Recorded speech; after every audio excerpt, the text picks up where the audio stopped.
বন্ধুরা, vcruntime 140_1.dll এই ফাইলটি যদি কারো কম্পিউটার না থাকে তাহলে দেখা গেল যে অনেক সফটওয়্যার রান হতে সমস্যা হয়, যেমন মাইক্রোসফট অফিসের প্রোগ্রামগুলো এগুলো আর কি সমস্যা হয়।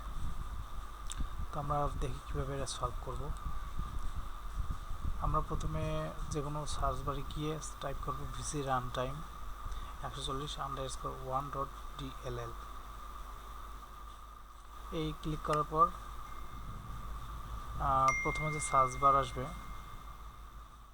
এই তো এটা vcruntime 140, এই প্রথম এটাতে ক্লিক করতে হবে, ফ্রি ডাউনলোড যেটা লেখা আছে। ক্লিক করার পর তাদের ওয়েবসাইটে নিয়ে যাবে। এখানে নিচে আমরা আর্কিটেকচার 64 বিটের দেখব। দেখি এখানে ডাউনলোড বাটনে ক্লিক করব। ক্লিক করার পর অটোমেটিক এখানে ডাউনলোড হওয়া শুরু হবে। তো এখানে একটু ওয়েট করতে হবে। আর কারো যদি ডাউনলোড না হয় তাহলে এখানে ডাউনলোড vcruntime 140.1.dll হিয়ার এখানে ক্লিক করতে হবে, তাহলে অটোমেটিক ডাউনলোড হয়ে স্টার্ট হবে। আমার এখানে ডাউনলোড হচ্ছে, আপনারা দেখতে পাচ্ছেন এই ডাউনলোড হয়ে গেছে। তো আমরা এখন ডাউনলোড ফাইলটা বের করব।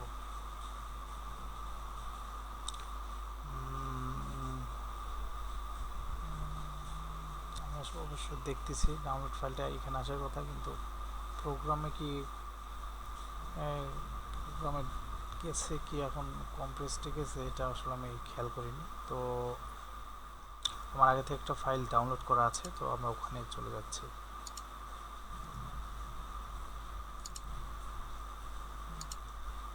এখানে vcruntime আমরা দেখতে পাচ্ছেন ডাউনলোড করা আছে, এটা হলো জিপ ফাইলে আছে। তো আমরা ফাইলটা এক্সট্রাক্ট করব। তো এক্সট্রাক্ট হিয়ার এখানে ক্লিক করার পর নিচে আর একটা ছোট ফাইল চলে আসছে, vcruntime 140_1.dll। তো এটা আমরা কপি করব।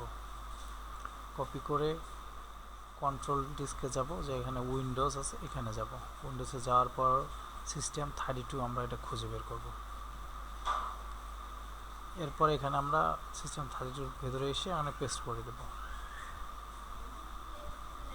তো আমার এখানে replace the file in destination এটা বেরোচ্ছে, আপনাদের এটা বেরোবে না, আপনাদের জাস্ট ফাইলটা ওখানে পেস্ট করে দিলেই হবে। তো এখানে আমরা এখন চেক করব ওয়ার্ড 2016 এটা চেক করব।